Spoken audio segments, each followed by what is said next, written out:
vamos falar sobre ignição. Inflamados para ousar mais. Esse é o tema dessa noite. Nós vamos ler, queridos, um texto que é bem conhecido da Bíblia, que é Apocalipse, capítulo 3, uma das cartas de Jesus às 7 igrejas da Ásia Menor. Nós vamos hoje estudar a carta da igreja em Laodiceia, que é um texto que é bem conhecido. Apocalipse 3, do versículo 14 ao versículo 22.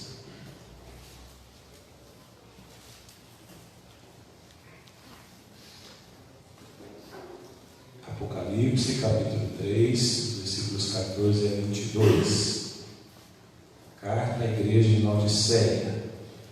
Ao anjo da igreja de Laodiceia escreve: essas coisas diz o Amém, a testemunha fiel e verdadeira, o princípio da criação de Deus. Conheço as tuas obras, que nem és frio nem quente. Quem dera fosses frio ou quente. Assim, porque és morno e nem és quente nem frio, estou a ponto de vomitar-te da minha boca. Pois dizes: estou rico e abastado e não preciso de coisa alguma, e nem sabes que tu és infeliz, sim, miserável, pobre, cego e nu. Aconselho-te que de mim compres ouro refinado pelo fogo para te enriqueceres, vestiduras brancas para te vestires, a fim de que não seja manifesta a vergonha da tua nudez, e colírio para ungires os olhos, a fim de que vejas. Eu repreendo e disciplino a quantos amo. Sê, pois, zeloso e arrepende. Eis que estou à porta e bato. Se alguém ouvir a minha voz e abrir a porta, entrarei em sua casa e cearei com ele e ele comigo. Ao vencedor dar-lhe-ei sentar-se comigo no meu trono, assim como também eu venci e me sentei com meu Pai no seu trono. Quem tem ouvidos, ouça o que o Espírito diz às igrejas. Oremos mais uma vez, queridos. Pai, obrigado por esse privilégio que temos de nos reunirmos, de adorarmos o Senhor tem estado conosco, tem nos abençoado. Nós cremos que a história dessa igreja é abençoada por Ti. Nós estamos iniciando as comemorações do seu aniversário, queremos ter muita alegria, muita gratidão, mas também queremos receber, Pai amado, as exortações, os desafios, as correções do Senhor para o nosso curso, o norte do Senhor, para a nossa caminhada futura. Uma coisa sabemos, que o Senhor tem nos chamado para ousar mais, e que nessa noite haja essa ignição, esse ligar, esse acender, Pai amado, os corações, as mentes, para que possamos viver da maneira que o Senhor quer que nós vivamos. Sejamos a igreja que o Senhor quer. Ajuda-nos a nos debruçarmos sobre essa carta, recebida lá no primeiro século, uma igreja da Ásia Menor chamada Laodiceia, na cidade de Laodiceia. Mas se está aqui na palavra do Senhor é porque encontra eco e traz ensinamentos para as nossas vidas e sobretudo para a tua igreja hoje. Abençoa-nos, visita-nos, essa nossa oração em nome e para a glória de Jesus. Amém, Senhor. Então, queridos, hoje nós estamos iniciando essa série de mensagens que tem a ver com os 15 anos da nossa igreja. É uma máxima que eu aprendi há um tempo atrás, um livro secular, não gospel, não cristão, não evangélico, que eu li, que tratava do tema da liderança. E a máxima é o seguinte: faça o seu futuro maior que o seu passado. Faça o seu futuro maior que o seu passado. Uma máxima que tem a ver com a nossa vida, precisamos absorver isso, fazer do nosso futuro maior que o nosso passado. É uma máxima que tem a ver com a igreja. Eu creio sinceramente que, embora essa igreja tenha tido bons momentos no passado, e há pessoas aqui que viveram durante todo o seu período, que não é tão longo assim, são 15 anos, mas embora tenha vivido momentos bons no passado, a igreja presbiteriana na Trindade pode viver momentos melhores no seu futuro. Posso ouvir um amém para isso? Amém. Eu não sou daqueles pastores que ficam pedindo amém toda hora, mas tem hora que a gente fala uma coisa que a gente quer ouvir um amém. Então, você pode dar um amém, viu, gente? Isso está em consonância, isso que eu acabei de falar aqui, essa questão do futuro ser maior que o passado, isso está em consonância com o propósito de Deus para a igreja, que é o crescimento da sua igreja. Isso está alinhado, queridos, com a verdade bíblica de que Deus começou uma obra, conforme está narrado em Filipenses 1,6, que Ele ainda não completou, que Ele ainda não terminou. Então nós podemos esperar coisas boas para o futuro, porque Deus ainda está fazendo essa obra. Isso está em conformidade com o fato de que Deus pode fazer infinitamente mais. A gente vai bater bastante nessa tecla, neste versículo, neste mês. Deus pode fazer infinitamente mais do que tudo que nós pedimos ou pensamos, não por causa de nós, conforme o seu poder que opera em nós. Ainda a título de introdução, queridos, há uma confluência de fatores positivos para o crescimento, para o progresso, para a expansão, para o crescimento da igreja. Servimos a um Deus. Quais são esses fatores que geram essa confluência? Servimos a um Deus todo-poderoso, o Deus criador do universo. Temos um Salvador suficiente, que é Jesus Cristo. Anunciamos uma mensagem maravilhosa e poderosa que é o Evangelho.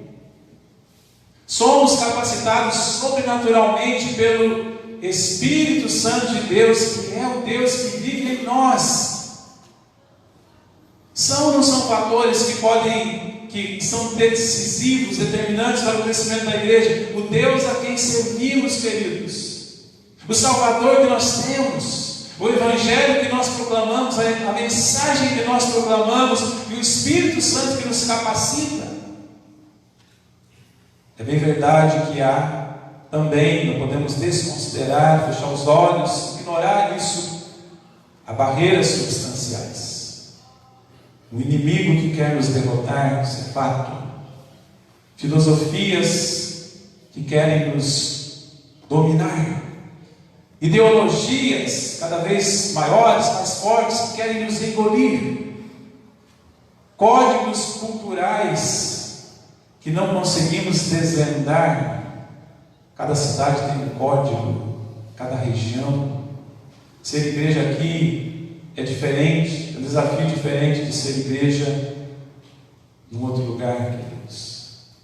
Pecados que nós não conseguimos vencer. Tudo isso, ou todas essas são barreiras que são desafios para a igreja.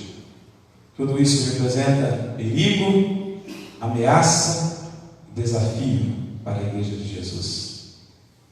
Muito bem, olha só o que eu estou dizendo. Há uma confluência de fatores espirituais que estão a favor da igreja. Há uma série de barreiras que estão contra a igreja, isso é fato. Mas sabe qual é o maior problema da igreja da atualidade? Sabe qual é o maior problema da igreja da atualidade, querido? Não são os desafios externos.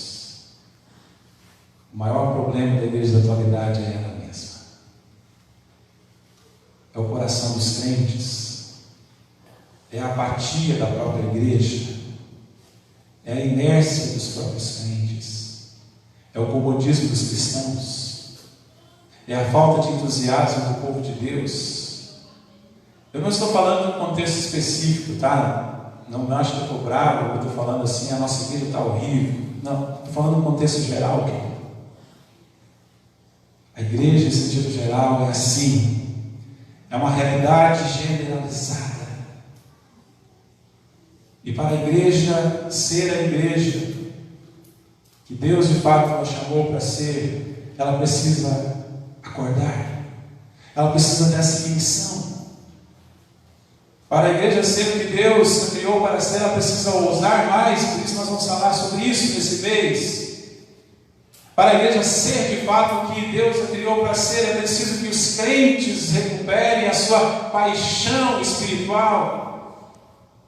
Para a igreja ser o que ela realmente pode ser, é preciso que haja essa ignição espiritual no coração dos crentes, para que eles sejam inflamados. Daí essa palavra que nós vamos abordar nessa noite: inflamados, para usar mais. E essa falta de paixão foi exatamente o problema experimentado por essa igreja chamada Laodiceia, nessa cidade chamada Laodiceia. Jesus identificou alguns problemas dessa natureza que eu estou descrevendo para vocês nessa igreja. Por isso ele enviou uma carta para fazer tanto uma descrição, olha, o problema de vocês é esse, quanto uma prescrição, olha, o remédio para vocês é esse.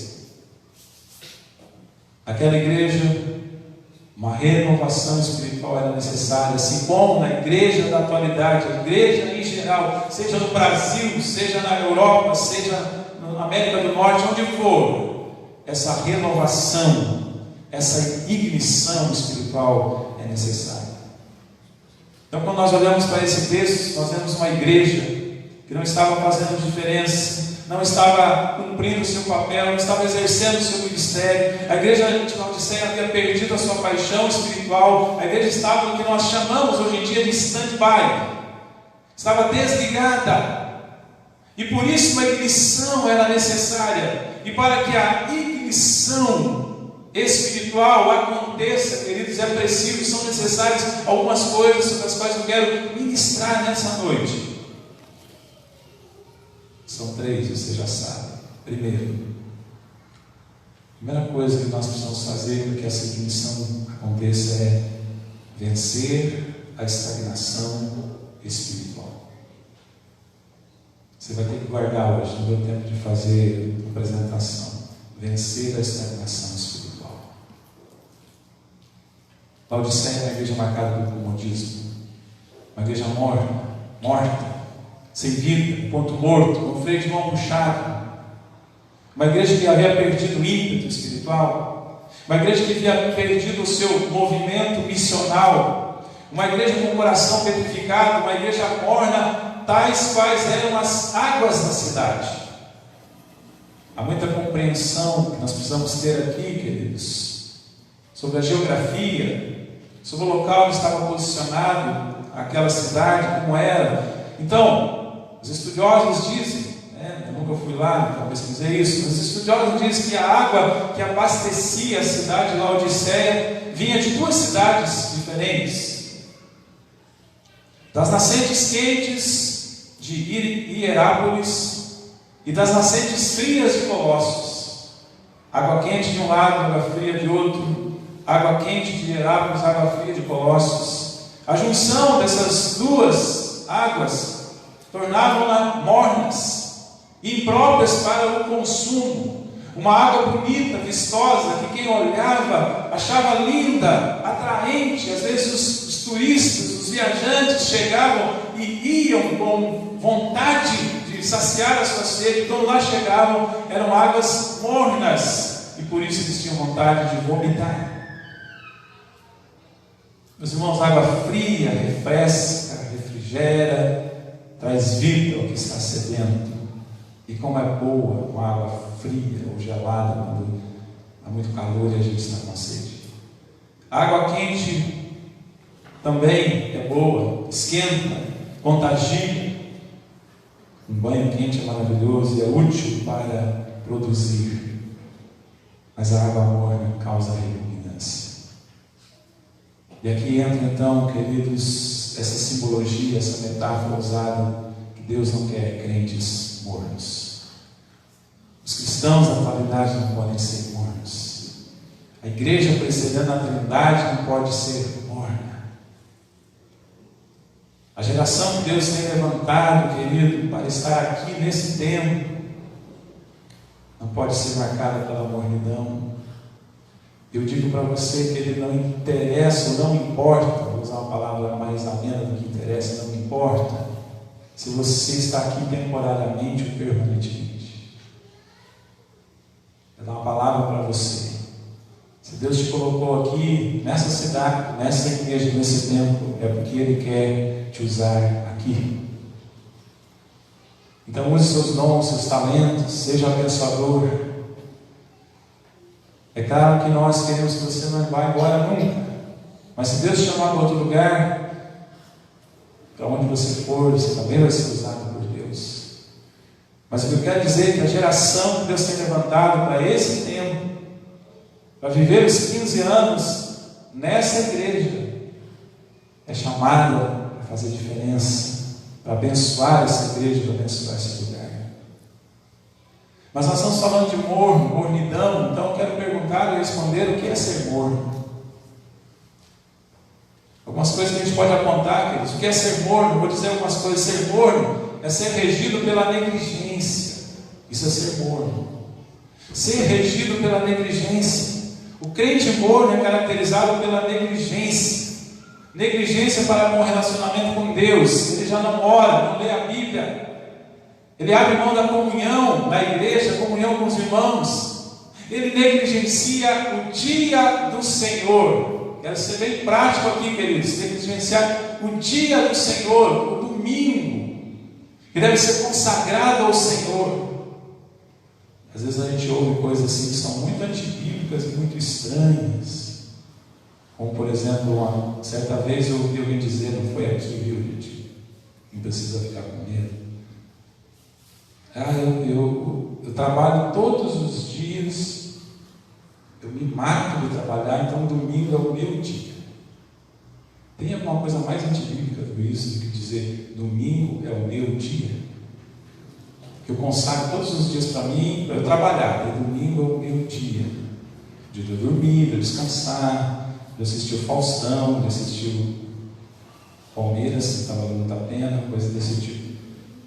Domingo é o meu dia. Quando nós olhamos à luz da Bíblia, que diz domingo é o dia do Senhor. Então nós não podemos negligenciar o dia do Senhor. O crente morno é aquele que negligencia. O que mais, queridos? O que é ser morno? Então é ser regido pela negligência, mas também é ser regido pela mesmice. Mesmice também é uma das características de um crente morno.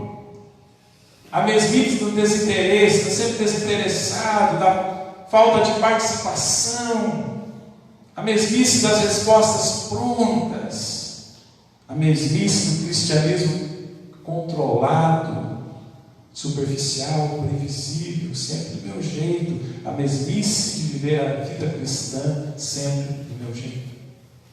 O que é ser morno? É ser regido pelas desculpas.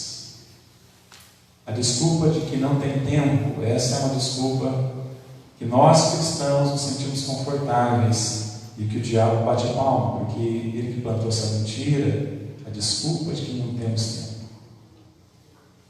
Se a gente passasse um pouco menos tempo vendo os feeds e as histórias do Instagram, a gente teria mais tempo para Deus. A desculpa de que não tem capacidade, não podemos dar essa desculpa, querido, porque Deus que nos capacita. A desculpa de que não tem oportunidade. Se você se acha com falta de oportunidade para trabalhar na igreja, fale comigo, viu, querido? Tem bastante serviço para a gente fazer. E nós vamos arrumar algo para você. Então, qual que é a primeira coisa que nós precisamos vencer para que haja essa ignição? É vencer a estagnação espiritual. Mas em segundo lugar, nós precisamos vencer o que eu chamo de satisfação irreal. Vencer a satisfação irreal. E aqui nós vamos entender mais algumas coisas, contexto, da cultura, dos nomes, da geografia, para a gente entender essa ideia. A igreja de Laodiceia era marcada pela prepotência e pela arrogância. Isso era um reflexo da cidade. Na realidade, o problema já começava no nome da cidade, Laodiceia. Alguém sabe o que significa Laodiceia? Laodiceia significa governo, Lau significa povo. Então o que é Laodiceia? Governo do povo. Governo do povo. O principal problema daquela igreja é que o povo estava governando e não Deus. E nós podemos elencar aqui algumas características da cidade de Laodiceia, só para apresentar rapidamente, para você conhecer um pouco melhor. Era uma cidade muito rica em minas de ouro. Tudo isso vai aparecer aqui nesse texto, Jesus aproveitando tudo isso, para trazer uma palavra. Produzia roupas de lã, casacos de pele em larga escala. Isso lá em Laodiceia. Possuía um centro de medicina muito avançado para os padrões da época. Isso lá em Laodiceia. Desenvolveu um composto químico que era um excelente remédio para os olhos, chamado de pó da frígia. Isso lá em Laodiceia. E a sua população era formada por pessoas muito ricas. A cidade era prepotente. As pessoas também eram. A igreja também passou a ser. Uma sequência ruim. A prepotência da cidade passou para as pessoas e atingiu o coração da igreja. E aí, a igreja tinha um autoconceito errôneo a respeito de si mesma. Vamos ver o texto aqui, queridos. O que a igreja estava pensando a respeito dela? Versículo 17 diz assim: pois dizes, quem que diz? A própria igreja: estou rico e abastado, não preciso de coisa alguma, e nem sabe, perdão, que tu és infeliz, sim, miserável, pobre, cego e nu. A igreja tinha um autoconceito errôneo a respeito de si mesma. Ela dizia: estou rica e abastada, não preciso de coisa alguma, tenho tudo que é necessário. As coisas aqui estão bem, são maravilhosas, por isso que eu falo de satisfação irreal. Mas olha só o que Deus diz para aquela igreja, versículo 18, aliás, no finalzinho do 17: e nem sabes que tu és. Essa é a visão de Deus sobre a igreja. Ela dizia: estou rico e abastado, não preciso de coisa alguma. E aí Deus disse: nem sabes que tu és infeliz, sim, miserável, pobre, cego e nu. A igreja estava satisfeita, mas Deus não estava satisfeito. Eu tenho a sensação de que existe essa satisfação irreal, e esse é um dos graves problemas da igreja atual. A satisfação irreal é nociva à vida cristã. Ela nos faz pensar que estamos com a bola toda. Ela nos faz permanecer no mínimo, que a gente está satisfeito, então a gente fica no mínimo. Ela nos impede de progredir. Ela nos impede de ousar mais. E nós precisamos desenvolver, queridos, uma expressão que eu aprendi, que é um título de um livro do pastor Bill Hybels, pastor da cidade de Chicago, nos Estados Unidos. A expressão que ele desenvolveu é descontentamento santo. Descontentamento santo. E a igreja precisa desenvolver isso. Veja bem, descontentamento não é uma coisa boa. A gente precisa ser contente. Mas por outro lado, às vezes a gente está estagnado. A gente não busca mais. Então por isso que essa expressão descontentamento santo para mim resolve. Quer ter esse descontentamento santo. Quando eu olho aqui, tá bom, queridos, por exemplo, a nossa frequência de hoje à noite, tá bom. Mas eu tenho descontentamento santo porque se a gente quer ousar mais, precisa ter mais gente. Nós estamos fazendo coisas boas, os ministérios estão indo bem, glória a Deus por isso, isso nos deixa contentes, mas esse descontentamento santo me leva a querer mais. O que a gente pode melhorar? O que a gente precisa fazer? Um descontentamento santo que eu tenho é que nós não estamos batizando pessoas. Isso me deixa triste. Isso me deixa preocupado. Isso me faz pensar que não estou fazendo o trabalho direito. Onde estão as pessoas se convertendo em nosso meio? Isso me traz um descontentamento santo. Isso não me deixa ter uma satisfação irreal, queridos. Eu quero ousar mais. Agora Deus olha aqui e diz assim: então, tem problema problema com vocês. Vocês acham que estão ricos, abastados, tranquilo, está tudo muito bem, muito bom, mas eu estou dizendo para vocês, vocês são miseráveis, pobres, cegos e nus. Tudo isso alusivo ao que a igreja achava que era rica, produzia roupas, casacos de pele, tinha ouro. Mas olha, isso aí não vale nada. Mas aí Deus prescreve a receita, qual é a solução? Veja comigo o versículo 18. Aconselho-te que de mim compres ouro refinado pelo fogo para te enriqueceres, vestiduras brancas para te vestires, a fim de que não seja manifesta a vergonha da tua nudez, e colírio para ungir os olhos, a fim de que vejas. 3 remédios que Deus receita nesse texto. Quais são eles? Primeiro, Deus diz assim: invista nos tesouros celestes. Compre ouro espiritual. Entenda que a maior riqueza não é o ouro refinado da terra. A maior riqueza é quando você coloca o coração nas coisas de Deus. O que mais que ele diz?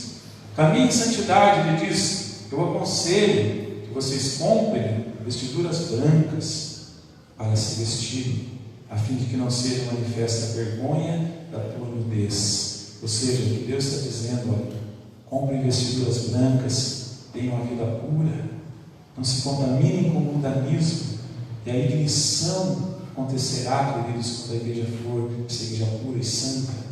Mas Deus diz mais, lá no finalzinho do 18, ele diz: colírio para ungir os olhos, a fim de que vejas. Eles fabricavam colírios, eram famosos para isso, mas compram um colírio celeste. Porque vocês acham que estão enxergando, mas não estão.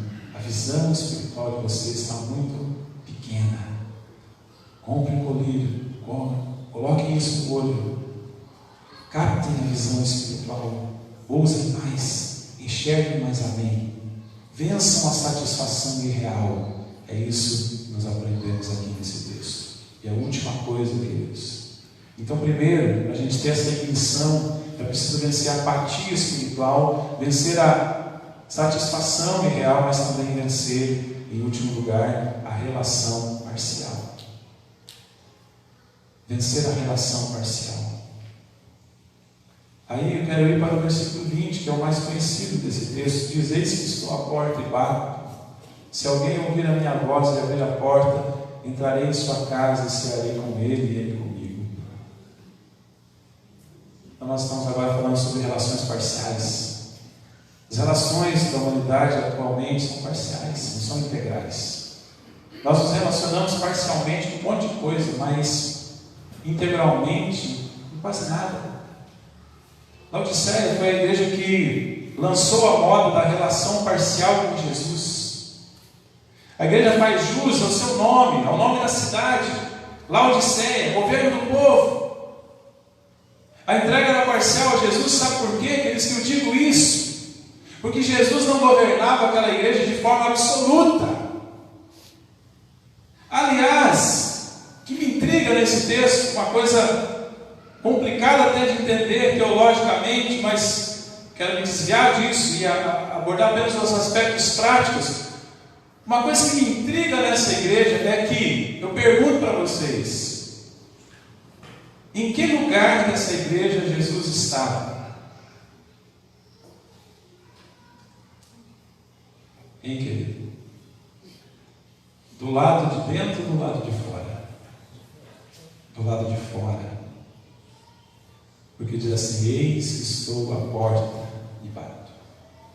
Se alguém ouvir a minha voz e abrir a porta, entrarei em sua casa, cearei com ele e ele comigo. Nós só podemos entender aqui, queridos, que havia uma relação parcial. A entrega não era completa. O governo não era do Senhor Jesus. A igreja tinha colocado Jesus para escanteio. Mas eu quero partir para o encerramento e dizer que a ignição espiritual, ela nos inflama para usarmos mais. Quando 3 coisas acontecerem que esse texto nos mostra. A primeira delas é arrependimento. Veja comigo o versículo 19. Eu repreendo e disciplino a quantos amo. O que diz agora? Ser, pois, zeloso e arrepende-te. Então, se a coisa está do jeito, se há estagnação espiritual, se há uma entrega, uma satisfação que é irreal, não está agradando a Deus, se a relação é parcial, qual que é a prescrição que Jesus dá para aquela igreja? Ser, pois, zeloso e arrepende-te. Isso é o que ele fala para nós. Ser, pois, zeloso e arrepende-te. Precisamos nos arrepender, queridos. Eu pergunto nessa noite: do que você precisa se arrepender? Para que haja essa dimensão espiritual. Porque nós entendemos biblicamente que o pecado nos afasta de Deus. E à medida que a gente está numa vida de pecados, numa vida de afastamento de Deus, nós vamos nos esfriando até que desliga. Então nós estamos falando do caminho de volta, da ignição, de acender, de retornar para o caminho de Deus. Então qual é a primeira coisa? Arrependimento. Arrependimento é mudança de vida. Metanoia, que começa com a metamorfose. Metanoia é a palavra grega. Arrepender-se, estar indo numa direção e você ir na outra direção que Deus te chamou para lá, porque aquela direção era errada, não era o correto, não era a vontade de Deus, não era o caminho de Deus, está se afastando de Deus, então você vai para o outro lado, e aí começa a acontecer uma metamorfose, transformação. Então, do que você precisa se arrepender para voltar, para ter essa dimensão espiritual? Mas eu falei que são 3 coisas. A segunda é comunhão. A primeira é arrependimento, a segunda é comunhão. Exatamente no versículo 20 nós entendemos isso. Deus quer comunhão conosco, Jesus quer comunhão conosco, muitas vezes nós nos afastamos, estamos longe. Mas Ele diz assim: eis que estou à porta e bato. Se alguém ouvir a minha voz e abrir a porta, entrarei em sua casa, cearei com ele e ele comigo. Ou seja, Jesus está batendo e quer restabelecer a comunhão, a amizade conosco. E quando há essa comunhão, há essa conexão, isso redunda nessa ignição. Estamos ligados espiritualmente. Mas finalmente, além de arrependimento, além de comunhão, também é preciso rendição. Isso eu entendo, queridos, quando eu olho para o versículo 22, que diz assim: quem tem ouvidos, ouça o que o Espírito diz às igrejas. Todas as cartas enviadas às igrejas da Ásia Menor, aqui no Apocalipse 2 e 3, terminam com essa expressão: quem tem ouvidos, ouça o que o Espírito diz às igrejas. Precisa ouvir a voz do Espírito. O Espírito Santo é o poder que nos inflama, que nos ativa, que nos acende, que nos desperta, que nos revitaliza, queridos. Então, à medida que nós nos sintonizamos com o Espírito Santo de Deus, nos enchemos do Espírito Santo de Deus, essa ignição acontece. E aí isso gera sensibilidade à voz do Espírito, porque é Ele que vai nos conduzir, dizer para a igreja para onde ela deve ir, e submissão ao comando do Espírito. Eu quero terminar, queridos, relembrando que nós precisamos vencer 3 coisas: a estagnação espiritual, a satisfação irreal. E para isso você precisa desenvolver um descontentamento santo. Não fique satisfeito achando que está tudo bom. Tenha sempre um descontentamento que vai te puxar para algo melhor. Mas é preciso vencer também a relação parcial. Deus quer nos abençoar, mas Deus quer nos abençoar, mas Ele quer ver uma igreja vibrante. Ele quer ver cristãos fervorosos. Quero terminar mesmo fazendo a seguinte pergunta: por que algumas igrejas crescem e outras ficam estagnadas? Uma pergunta que, é claro que se fosse responder toda a propriedade, eu iria levar o restante da minha vida, não sei quantos anos eu viver.